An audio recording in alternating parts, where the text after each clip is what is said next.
One Piece gets good hundreds of episodes later. The amount of times I've seen that type of comment everywhere baffles me. It's actually more baffling than the Zoro and Sanji fans who go to war over who's stronger, as if the characters don't want to kiss each other right then and there. The sexual tension between those two is at an all-time high.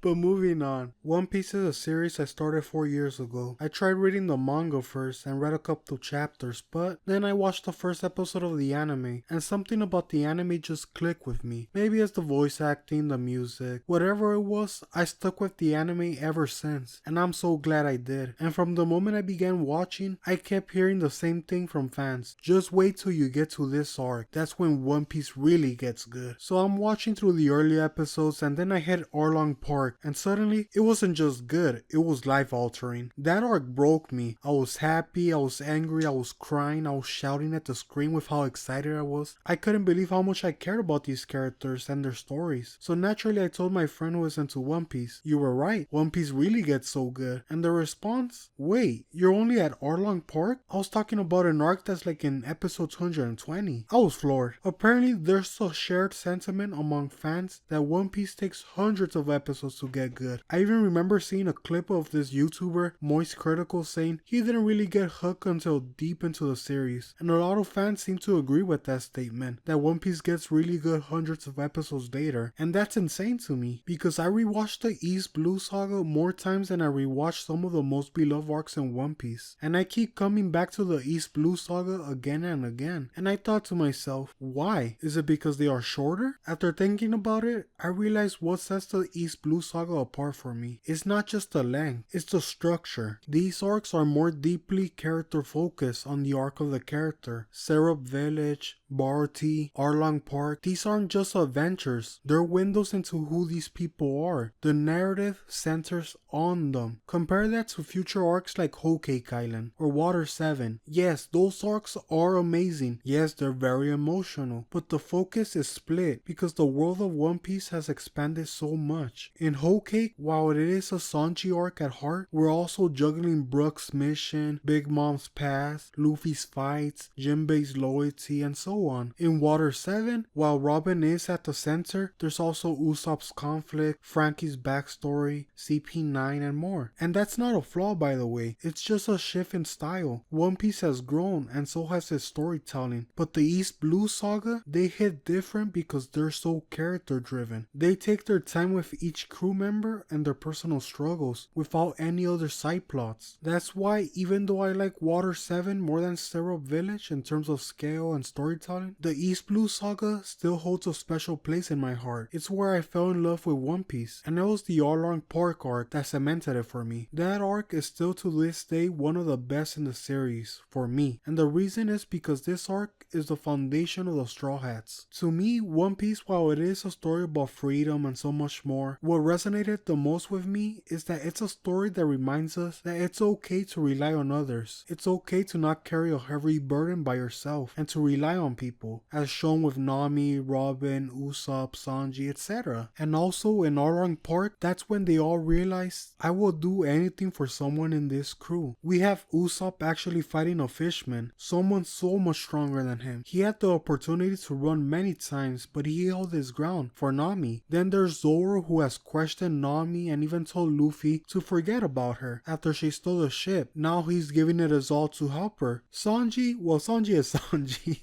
He would have helped her regardless, but that's because of his kindness and love of women. But the most important parts of this arc is of course Nami, but also Luffy. First, I want to talk about how great Luffy is in this arc. And there were 3 moments in this arc that made me go, One Piece really is good. Luffy truly is special, and I love him. And it hasn't been replicated to this degree. The first moment I'm talking about is him refusing to hear Nami's past, and instead went for a walk. Luffy didn't care about Nami's past, as that information wasn't necessary at all for him to help her. He already thought of her as a friend, and that was all that he needed. That alone is reason enough to help her. The next moment is him waiting for Nami to ask for help. Luffy is one of the most empath characters I've seen in media. Now, he's a dumb bitch and I love him for that, but when it comes to understanding others, he knows what to say during critical moments, or when his friends are going through emotional moments as well. And this moment to me was one of the best examples examples of Luffy knowing what not to say to Nami. In this case being the words, "Let me help you." Nami in this arc has been burdened by that curse, to be helped, as it only leads to people she cares about to get hurt or die. Her mom and Gensan, as shown when the entire village finally decided to help Nami and march and fight. You can see the mental anguish Nami was going through in that moment, as she is traumatized by people helping her. So the fact that Luffy did not once tell Nami, "Let me help you," makes it so good. Makes it so good the moment when Nami herself was finally ready to receive that help and asked Luffy to help. And Luffy's response is the best. Gives her his hat and screams, "Of course I will." I love him so much. Luffy is so attuned to his friends and knows what to say with others. Like Robin and Sanji, we saw Luffy literally punch him and tell him to say what you want. The opposite of Nami, as Luffy knows this is what Sanji needed. With Robin, he literally yelled it out loud. Say you want to live. He knows that's what she needs to hear, as no one has allowed her to say that. And to me, Nami's moment stuck out even more because this is the only arc where he isn't really active. Luffy doesn't want to know what's going on and just straight up leaves. With other arcs, it's played out as more of a gag, or Luffy is forced to hear the story, or maybe he's just interested, like with Oden. But with Nami, he already knew who she was, his friend. There was nothing else he needed to know to help her. The last moment of Luffy in this arc that hit me hard was him saying he needs help. He can't live by himself. He doesn't know how to navigate, doesn't know how to cook, doesn't know how to use swords, doesn't know how to lie.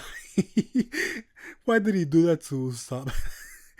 This is the foundation of the Straw Hat crew. Every single member is important. Not everyone needs to be a strong fighter like Luffy. Luffy doesn't get crew members based on, "Oh, he's super strong, join my crew," which is why it's always so odd to me how some fans want some of the Straw Hat crew who aren't fighters to become super strong, when it would be betraying the narrative and their character. Then there's Nami, and my god, I love her. One of the best things about Nami that I got from her arc is that her backstory isn't important. Now, of course it's important, as it's what led her in this path she's on, but that's not what I mean. What I mean by this is that unlike the rest of the Straw Hat crew, this backstory doesn't define Nami. Take a look at the rest. Zoro and Kuina. His backstory reveals why he's so dedicated and strong-willed to become the strongest swordsman in the world. Luffy's backstory with Shanks is what made him want to become king of the pirates, as he only wanted to be a pirate at first, as shown right here. But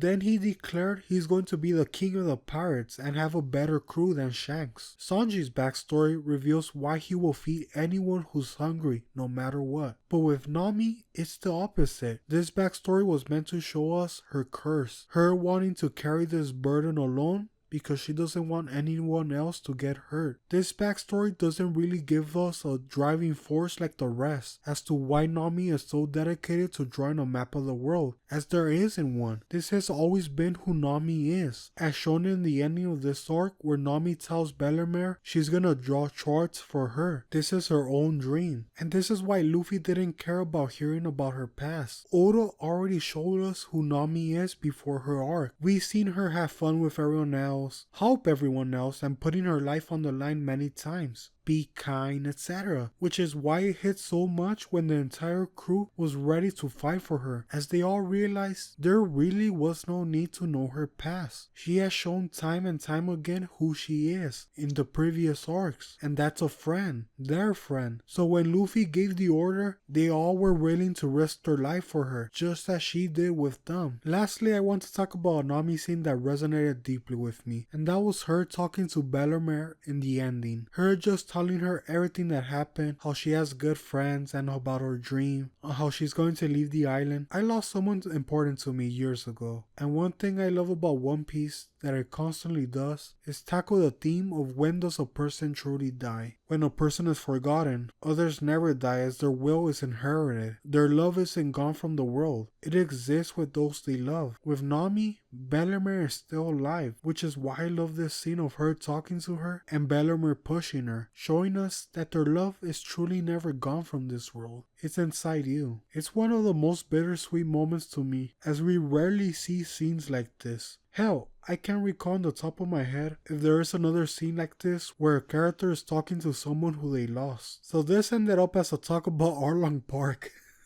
instead of talking about the rest of the East Blue Saga. But I feel this is good enough, as I feel this gets my point across as to how One Piece doesn't take hundreds of episodes to get good, as there's so much more one can talk about. Shanks saving Luffy, giving him the straw hat, Sanji's tearful goodbye to Zeph, Zoro's duel with Mihawk, Usopp saying goodbye to the Usopp pirates. These moments can be called the foundation of One Piece, as the story builds up on these arcs. And they're not just foundational, they're intimate, they're focused, they're personal. The East Blue Saga contains storytelling unique to it, and it's one of my favorite sagas in One Piece. Well, this was my first One Piece video. I wanted to make a video for a while, as I love this series and I want to talk about it. Not sure if anyone who subscribed to this channel for my Berserk and Hunter x Hunter videos even watch One Piece, but if you enjoyed it, good for you I guess. For the new people who found this video, I hope you enjoyed it, and I plan on making more One Piece videos, as this is a series that I really love and want to talk more about, so hope you enjoyed the video.